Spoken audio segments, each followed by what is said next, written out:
1 साल खुद को दो, 1 साल राम की तरह तुम्हें जंगल जाना पड़ेगा। यूपीएससी वही है, खुद से रोना पड़ेगा, गाना पड़ेगा, कभी कभी खुद ही रोगे कमरे में बैठ के, फिर खुद को मोटिवेट भी करना पड़ेगा, कोई नहीं मोटिवेट करेगा। तुम चिंता मत करो, if your friend gives you a call कि तुम मेरे शादी में नहीं आओगे, मैं शादी नहीं करूंगा, मत कर। और ये मत बताओ कि मैं पढ़ रहा हूं, ये भी गलती मत करना। हाँ, उल्टी सीधे हरकत किया करो। शमशान जाके आदमी की हड्डी खरीद लो तो बांध कपड़े में लटका लो, ये मत बताना आईएएस की तैयारी कर रहे हो, तुमको बहुत परेशान करेंगे सर। पेड़ पे खड़े होकर चिल्ला रहे नीचे उतार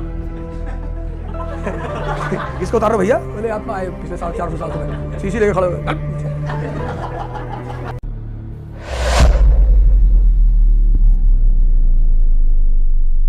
बहाना कभी तुम बच्चों का देखो, तुम शर्मा जाओगे उनके बहाने सुन सुन के। जैसे हम कभी जाते हैं कहीं ध्यान सेंटर जाते हैं तो हम, मेरे बच्चे तुरंत कहते हैं पापा, उनको पता आज शाम को ये लोग जाएंगे ध्यान सेंटर, कि पापा आज बस किताब उताब लेके बैठे रहते वो दिन भर।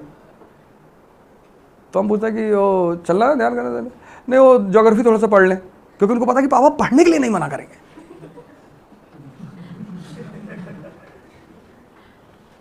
अच्छा अच्छा पढ़ लो, आएंगे तो समझा देना, हाँ वो समझा देंगे, कोई बात नहीं। उनको पता है कि आदमी हर चीज़ के लिए मना कर देगा, लेकिन अगर पढ़ने के हम पढ़ रहे हैं, अच्छा तो तुम लोग पढ़ो, हम आते हैं।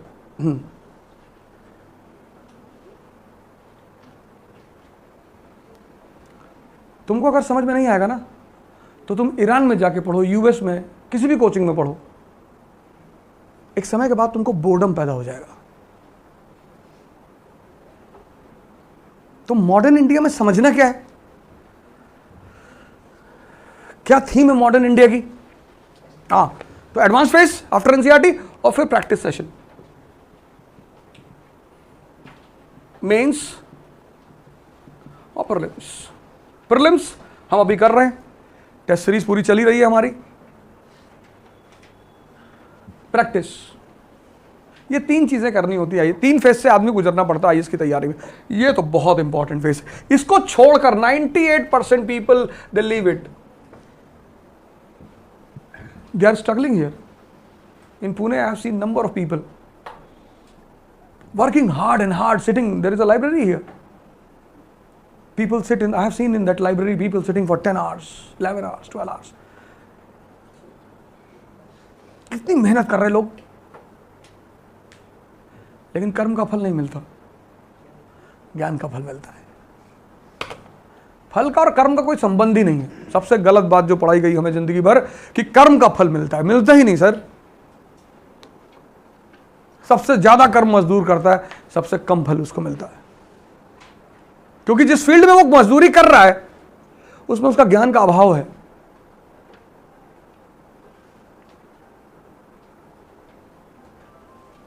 नहीं, पर हमें तो राइट चीज करनी चाहिए, करनी पड़ती है। ये कौन डिफाइन करेगा? ये कौन डिफाइन करेगा? ये या तो तुम्हारा मन डिफाइन करेगा या तुम्हारी कॉन्शियस डिफाइन करेगी, दो ही करेंगे। तुम्हारे बॉडी में 2 सेंटर हैं डिफिनेशन देने वाले, एक तुम्हारा मन। मन जो है वो तुम्हारे हिसाब से वो कर, जैसे तुम सिगरेट पीते हो मान लो, तो कहेगा नेहरू जी भी पीते थे, थोड़ा सही हो गया क्या, नेहरू जी पीते। यही तो ब्यूटी है तुम्हारे मन की, वो तुम्हारे खिलाफ जाता ही नहीं, तुम्हें और मजबूत करता है वो। कि सिगरेट पीने से कैंसर होता तो पूरे यूरोप के लोगों को हो जाता। फिर तुम्हें लोग एग्जाम्पल दे देंगे कि यार हमारे बाबा गांव में रहते हैं 400 साल के हैं, बचपन से हुक्का पीते हैं, वो खांसी भी नहीं आती उनको। ये बात सही है। ये है तुम्हारा मन, वो तुम्हें जो करना होता है ना उसको स्ट्रांग कर देते। तुम्हें सोना है तो तुमसे कहेगा कि सुबह जो है 3 बजे ब्रह्म मुहूर्त होता है, तो अभी सो रहे थे, 3 बजे उठेंगे, 3 से 10 रिगरस पढ़ाई करेंगे। मन तुम्हारा एकदम स्ट्रांग कर देता तुमको कि बस पढ़ना है 10 घंटा। फिर तुम सो जाते हो। फिर ये 3 बजे एक बार नॉक करता तुमको कि भाई साहब आप बोले थे 3 बजे पढ़ने के लिए, बोले आज तो 3 बजे नहीं हो पाएगा। अब ऐसा करेंगे, उठेंगे 8 बजे और 8 से शाम 5 बजे तक। वो तुमसे ये नहीं कहता कि नहीं करेंगे, अगर वो ये कहते नहीं करेंगे ना तो वो पकड़ में आ जाए ना, वो आगे बढ़ा देता चीजों को कि 8 से 5, 8 4 12, अरे यार 9 घंटे सो गए। तो कि 3 से 10 तो 7 ही घंटे की पढ़ाई है, 2 घंटे आगे बढ़ रहा है, 9 घंटे तुम सो गए। तुम उठे 9 बजे, अब तुमको गाली देगा ये कि 1 घंटे लेट हो, 9 घंटे पढ़ना था, 8 ही घंटे पढ़ाई हो पाएगी। तो ऐसा करते हैं कि कल से 9 घंटे वाला रखते हैं।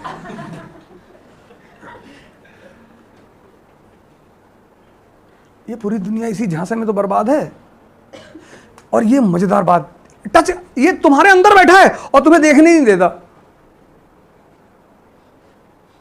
जैसे हम अगर तुम्हें बेवकूफ बनाए तो तुम्हें दिखाई पड़ता है कि भाई साहब मुझे बेवकूफ बना रहे, ये तुम्हारे अंदर ही बैठा है और डेली बनाता है। लेकिन तुम्हें, इसीलिए कबीर ने बहुत बड़ी लाइन कही, बुरा जो देखन में चला।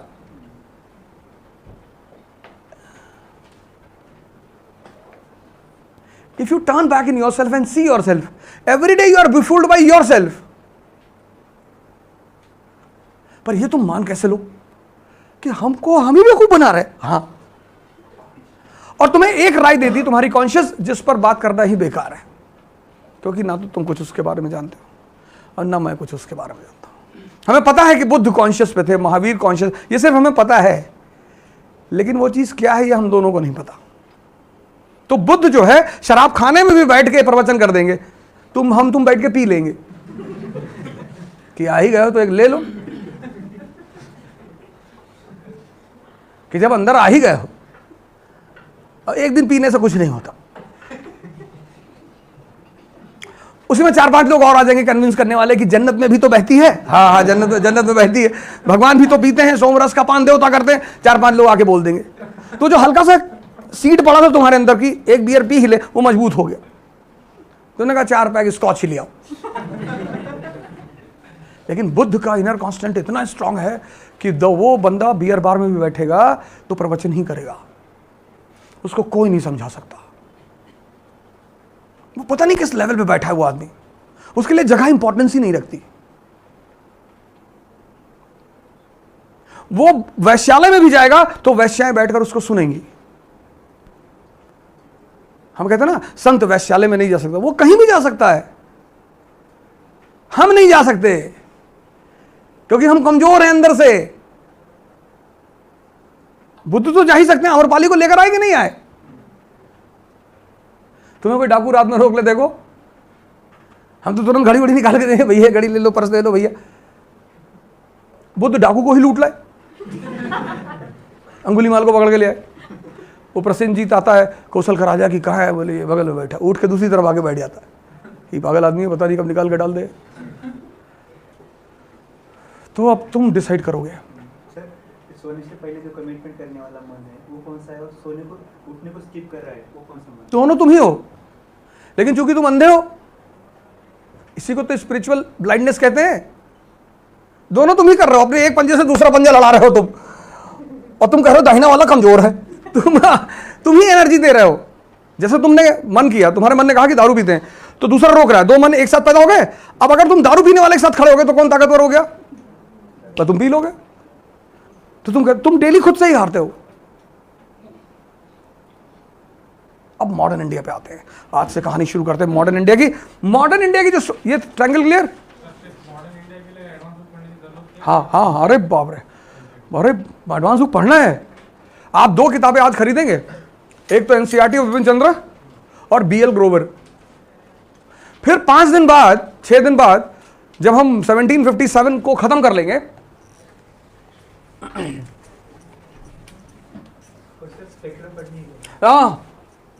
Spectrum is a guide, Spectrum is not a text book, it's a guide.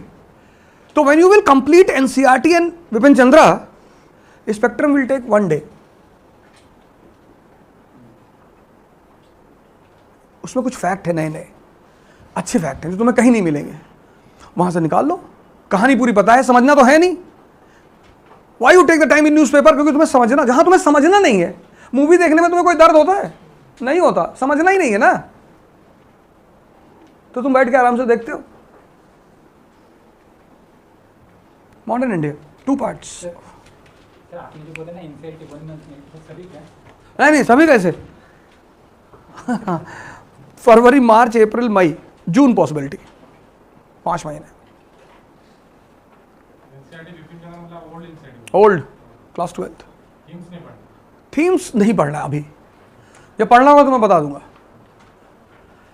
Modern India has 2 parts, 1757 to 1857, 1857 to 1947. This part, NCERT is common in both the parts. Class 12th, Vipin Chandra,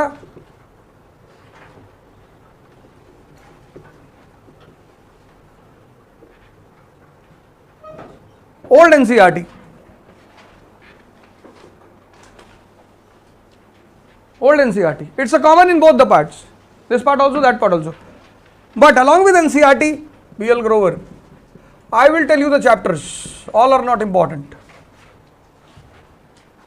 All are not important. And you will complete the chapters in as per the class. मतलब मैं यहाँ ख़त्म करूँगा, आप घर जाके उसे ख़त्म करेंगे. वैल्यू एडिशन आप तुरंत करेंगे. मैं आपको स्केलेटन बना के दूंगा, आप घर जाके उसे तुरंत 4-5 घंटे में फिलअप करेंगे पूरा. This part, Vipin Chandra, India's independence struggle.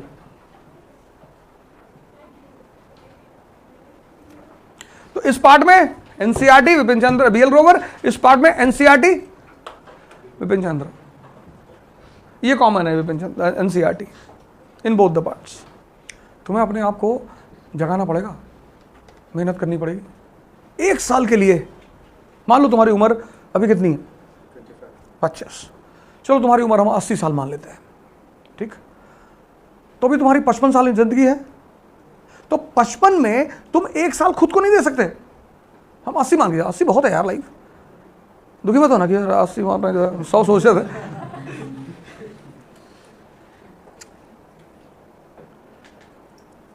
एक साल खुद को दो. 1 साल राम की तरह तुम्हें जंगल जाना पड़ेगा. यूपीएससी वही है, कट ऑफ फ्रॉम एवरीवन. पता क्यों?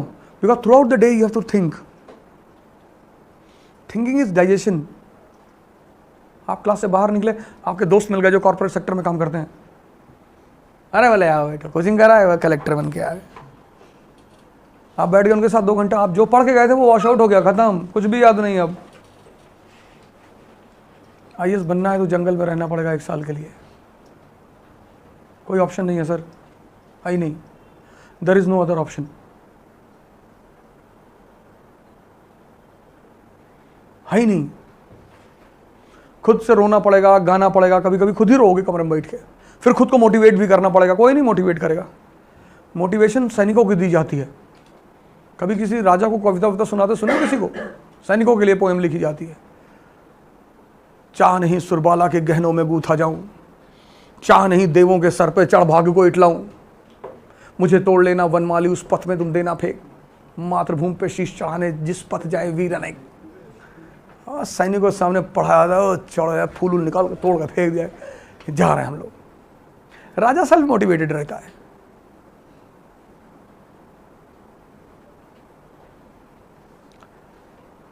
तुम्हें 1 साल भूल जाना पड़ेगा कि ये दुनिया, और कोई तुम्हें नहीं छोड़ा. तुम चिंता मत करो. If your friend gives you a call कि तुम मेरे शादी में नहीं आओगे तो मैं शादी नहीं करूंगा, मत कर. कोई करके दिखाए तो जाने. संडे को पार्टी आ जाना. कोई 1 साल के लिए. और ये मत बताओ कि मैं पढ़ रहा हूं, ये भी गलती मत करना. हाँ, कहना मैं मां बगुला मुखी की साधना कर रहा हूं. उल्टी सीधे हरकत किया करो. शमशान जाके आदमी की हड्डी खरीद लो, तो बांध को कपड़े में लटका लो,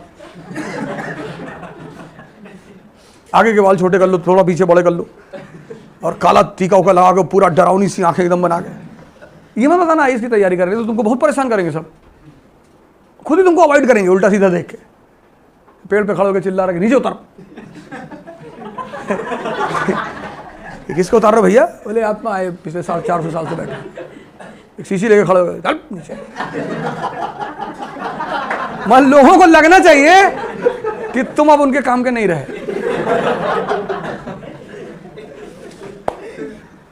इसीलिए तो सन्यासी कपड़ा उतार देते हैं. सन्यासियों की तुम साइकोलॉजी देखो. गेरुआ पहन लिया, व्हाइट कपड़ा पहन लिया, तो लोग उनकी तरफ देखते ही नहीं. लोग किधर देखते हैं? टैग लगाया है, बैच लगाया है, इंडियन एम्बेसडर, सोचते काम का आदमी है. जबकि हर बड़ा आदमी जो है ना, तुमको कुछ देगा नहीं कभी, तुमसे लेकर ही जाएगा. तुम जितने बड़े आदमी से मिलने जाओगे कुछ ना कुछ देकर ही आओगे. लाओगे तो कुछ हो ही नहीं सकता कि कुछ लाओ. अमित शाह से मिलने गए तो अब तुम शर्म के मारे मिठाई के डिब्बा ले जाओगे, फल ले जाओगे. वो तुम्हारे साथ 1 मिनट बैठा रहेगा. महाराष्ट्र से गन्ना लाओ. नहीं सर, आपके दर्शन हो गए, भगवान के दर्शन हो गए ना, भगवान के दर्शन, निकल. और तुम बाहर आके बड़ा प्रवचन करोगे कि अमित शाह जी के पास गए थे, कंधे पे हाथ रखे हमारे, ऐसे ऐसे 2 बार किए। लेकिन तुम उस सन्यासी को सड़क पर गुजरता हुआ देखोगे ना, वो तुम्हें बहुत कुछ दे के जा सकता है, लेकिन तुम उसको 1 रुपया नहीं दोगे।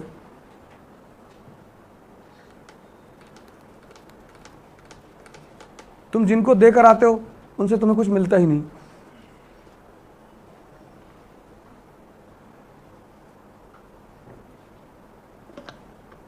ताकत का यही तो नियम है। जिनसे मिलना है उनको तुम 1 रुपया नहीं दोगे।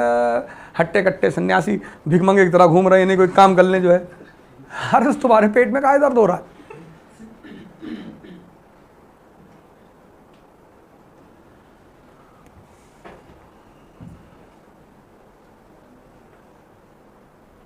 हम सीपी में खड़े थे दिल्ली में, मैं गाड़ी चला था तो वहाँ सब भिखमंगे आ जाते हैं, भैया मैंने कहा यार है नहीं यार भाई, अब भिखारी हो एकदम से।